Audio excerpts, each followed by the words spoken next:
DH Radio. Écoute, c'est du belge.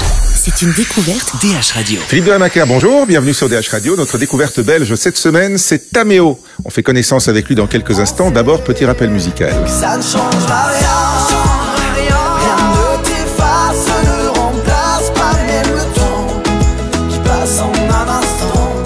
Oh, ça ne changera rien. Bonjour Taméo. Bonjour. C'est le nom que tu t'es donné, que tu t'es choisi, ou c'est le nom du projet? C'est le nom que j'ai choisi. D'accord. C'est Okay. le nom que j'ai choisi, mais c'est aussi le nom du projet. Et par extension, c'est le nom Exactement. du projet. Alors ça ne changera rien. C'est une chanson à caractère un peu estival, on va dire. On peut dire ça comme ça, oui. Dans les sonorités, en tout cas. Oui, ouais. oui, donc clairement. Ouais, oui, j'ai des origines espagnoles, donc effectivement, je me disais que c'est pas parce qu'on joue un titre un peu triste qu'on doit pas y mettre un peu de soleil, quoi. Ouais, ah, bah, c'est clair. Pour la musique, en tout cas, ça marche. Hein. Merci. D'ailleurs, t'es venu avec tes musiciens, donc exactement, ouais. ça sera l'occasion d'une petite session live juste après l'interview, donc très on bien. se rendra compte que voilà, nickel. on voit directement où on va. Tu es donc belgo-espagnol. La musique, c'est une seconde nature chez toi. C'était tombé dedans comme Obélix quand t'étais tout petit. Depuis que je suis petit, mon père jouait la guitare. Mon père a toujours chanté à la maison, donc quand on se réveillait en musique, on se couchait en musique, on recevait des berceuses en musique et voilà, il en a pas fait spécialement une carrière, mais en tout cas c'est resté. Et donc moi j'ai commencé la guitare tout petit avec des raquettes de tennis en voulant imiter mon père, quoi. Donc, ah ouais, ouais, effectivement. Carrément. Et t'as su assez tôt alors que tu voulais en faire quelque chose de plus entre guillemets sérieux? Depuis toujours en fait. Ouais. Depuis toujours. Après, bon on sait que ce soit en Belgique ou en France partout, le milieu de la composition est quand même un petit peu plus compliqué que chanter des reprises que tout le monde connaît aussi. Donc voilà, j'ai toujours fait ce que j'aimais dans la musique et je continue. Après ici c'est un projet perso, donc c'est beaucoup plus intime et voilà. Justement, t'as fait partie d'un groupe de cover. Tout à fait, ouais. On a fait. Bon, je joue toujours en cover aussi. Sur Liège, sur Namur, sur le Luxembourg, dans plusieurs projets. Après, avec le confinement, forcément, tout s'est un petit peu mis en pause. Ouais. Et puis voilà, là, ça reprend doucement. Du coup, c'était l'occasion à ce moment-là, justement, en étant confiné, en n'ayant plus de scène, de se dire, je vais bosser sur mon projet perso. Exactement. Ouais. Exactement, parce que, en fait, ce qui se passe, c'est que, souvent, ça fait des années que je compose, mais on met toujours des chansons dans le tiroir. Et tu remets à plus tard. Et voilà, on remet toujours à plus tard, parce qu'on se dit, il faut faire des arrangements, il faut enregistrer en studio, il faut faire de la promo, c'est beaucoup de boulot c'est beaucoup d'investissement. Ouais. Et puis, en fait, le confinement m'a un petit peu apporté ça. Il t'a canalisé quelque part. Ouais, vraiment. Ouais. En même temps, les cover bands, c'est une excellente école parce que il faut apprendre il faut être un caméléon, quoi. Ouais, il faut savoir tout chanter, il faut mettre de l'ambiance tout le temps. Les gens, il suffit pas de chanter deux chansons et puis laisser les gens de leur côté. Il faut tout le temps les faire sauter, les faire bouger, les faire applaudir, les faire chanter, crier. Donc c'est vraiment une école de chant, d'animation, de musique. Enfin, c'est vraiment l'école, ouais. Et musicalement aussi, il faut apprendre à désosser les morceaux, à les réarranger à sa sauce. C'est beaucoup de boulot. Après, dans tous les projets, en tout cas, enfin les concepts cover qu'on a, le côté musical vraiment de décortication, tout ça, en général, c'est pas moi qui m'en occupe. Et heureusement, parce que comme je le dis, je suis autodidacte, donc effectivement, il y a un moment donné, j'ai des limites. Mais j'ai une chouette équipe qui s'occupe de ça, ouais. Alors ici, pour ton projet perso, donc, il y a des choses qui t'avaient inspiré dans cette partie-là de ta carrière, ou bien c'est vraiment, t'es allé plonger dans tes racines? Non, j'ai été plongé dans mes racines, et puis les compositions, c'est quasi tout le temps du vécu. Donc voilà, j'ai besoin d'être dans ma bulle quand je compose, j'ai besoin de pas être déprimé, mais limite, j'ai vraiment besoin d'être seul avec moi-même. Je peux pas me dire, aujourd'hui il est 8h du matin, 8h05, je dois être dans un studio, il faut que je compose. Non, c'est pas possible. Il faut vraiment que je sois dans une situation de vie qui m'amène à composer, qui m'oblige à composer parce qu'à ce moment-là, j'ai des choses à écrire et à dire, quoi. Ça ne change rien, c'est le deuxième single parce que t'en avais sorti un il y a un petit temps, je pense déjà maintenant. Il y a quasi, pendant le confinement. Ouais, voilà. Mais ça annonce un album, donc t'es un bosseur. Exactement, donc va falloir s'y mettre, ouais. Ah, il n'est pas encore fait? Si, il est en cours. C'est pour l'été, je crois. Suffit que je ressorte de mon tiroir tout ce que j'ai pas sorti. Non, ça marche pas comme ça, quand même. Non, mais voilà, c'est en cours. Là, on est à plusieurs titres déjà enregistrés. Ouais. Et puis, comme il y aura de toute façon probablement quelques dates en été, du coup, effectivement, il est temps d'avancer et de mettre la 5e. Ouais. Ah, il faut avoir sa playlist, quoi. Tout à fait. Ouais. Les thèmes, alors tu le disais ici, c'est une chanson, c'est des paroles un peu tristounettes, on va dire, un peu sombre, sur une musique très ensoleillée. Ouais. Ce sera ta marque de fabrique sur l'album aussi? Je pense qu'il y a, en tout cas, ma marque de fabrique, ce qui est sûr, c'est qu'il y aura tout le temps des guitares un petit peu petit peu fraîche parce que j'ai besoin de ça. Le but c'est qu'il y ait un petit côté électro aussi, mais voilà, un petit mix des deux. Et puis après, je vais essayer de pas faire des chansons que déprimantes non plus au niveau des textes, mais voilà. Bah, tu fais sautiller déjà, c'est pas mal. Oui, c'est déjà ça, c'est déjà ça. Ouais. C'est tout du vécu personnel, donc c'est quoi? Ça veut dire que quelque part, c'est comme beaucoup d'artistes, faut être un peu triste, c'est plus facile de raconter, de chanter le malheur que le bonheur. Clairement, ouais. Pourquoi? Parce que c'est dès qu'on chante du bonheur, ça fait un peu plus. J'ai l'impression que ça fait parfois un peu plus cliché dans le thème, tandis que si c'est du malheur, on peut vraiment aller chercher plus profondément, et donc du coup le texte en ressort plus profond aussi. Donc j'ai l'impression. Ouais. Tu composes comment? Tu choisis tes mots comment? T'as ton dico, t'as ton dictionnaire de rimes, tu mets des rimes sur un papier d'abord avant de refaire l'ossature du texte? Il y a vraiment deux méthodes. Ça dépend en fait si je compose tout seul ou si je compose avec quelqu'un qui va écrire un petit peu mes textes. Par exemple, sur le premier single pendant le confinement, là il y a quelqu'un qui a travaillé mes textes avec moi.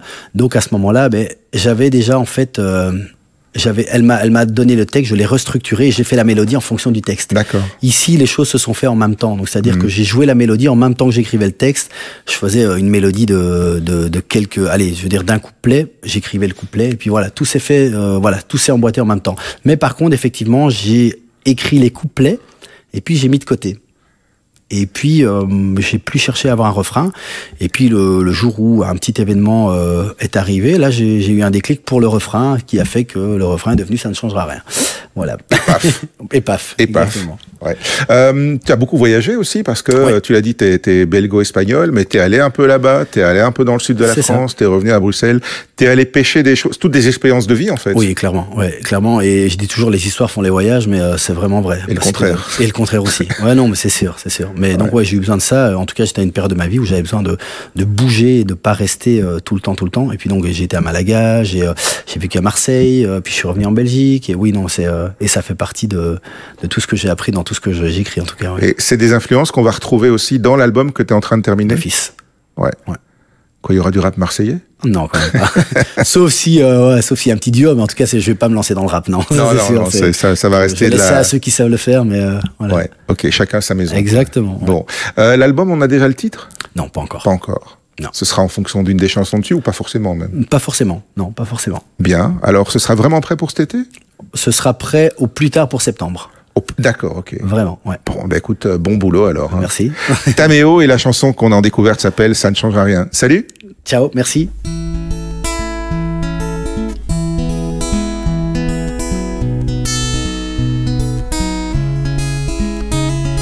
Si je pouvais m'écrire les choses, les dire sans peur et sans pause, tu sais, je le ferais en quelques notes. Si je pouvais stopper le temps, le bloquer pour un bon moment, tu sais, je le ferais sans aucun doute. Si je pouvais te voir un peu, te dire comme on est bien de t'écrire un petit bout de notre histoire. Mais je sais, ça ne changera rien. Rien ne t'efface, ne remplace pas même le temps qui passe en un instant. Rien n'est efficace contre un départ avant la fin. Ça ne changera rien, ça ne changera rien.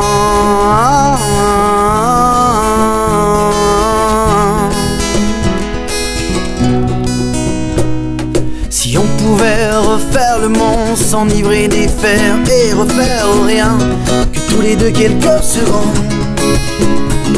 Si on partait sur les chemins, nous étouffer ton corps et moi, et respirer notre amour au matin. Si on suivait le vent du nord, je te réchaufferais, même si j'ai froid, tu sais, je le pourrais jusqu'à la mort. Mais je sais, ça ne changera rien. Rien ne t'efface, ne remplace pas même le temps qui passe en un instant. Rien n'est efficace contre un départ avant la fin. Ça ne changera rien, ça ne changera rien.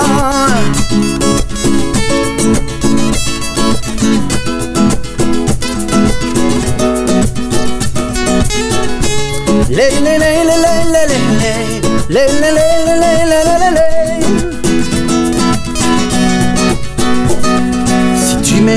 vie entière.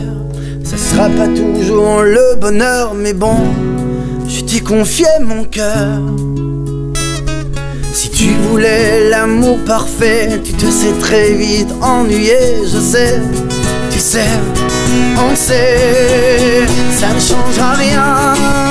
Rien ne t'efface, ne remplace pas même le temps qui passe en un instant. Rien n'est efficace contre un départ avant la fin. Ça ne changera rien, non, non, non, non, rien. Rien ne t'efface, ne remplace pas même le temps qui passe en un instant. Rien n'est efficace contre un départ avant la fin. Ça ne changera rien, ça ne changera rien.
camp.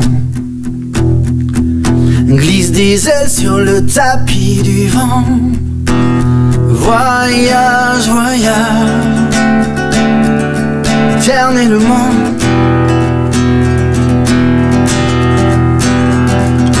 Le nuage en marécage, de vent d'Espagne au puits d'Équateur. Voyage, voyage, haut dans les hauteurs, au-dessus des capitales, des idées fatales, au regard de l'océan. Voyage, voyage, plus loin que la nuit et le jour. Voyage dans l'espace inouï de l'amour. Voyage, voyage sur l'eau sacrée d'un peuple indien. Voyage qui jamais ne revient. Oh.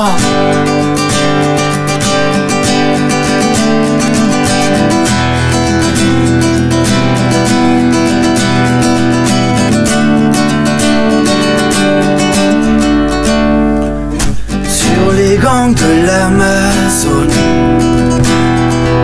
chez les blacks, chez les skins, chez les jaunes.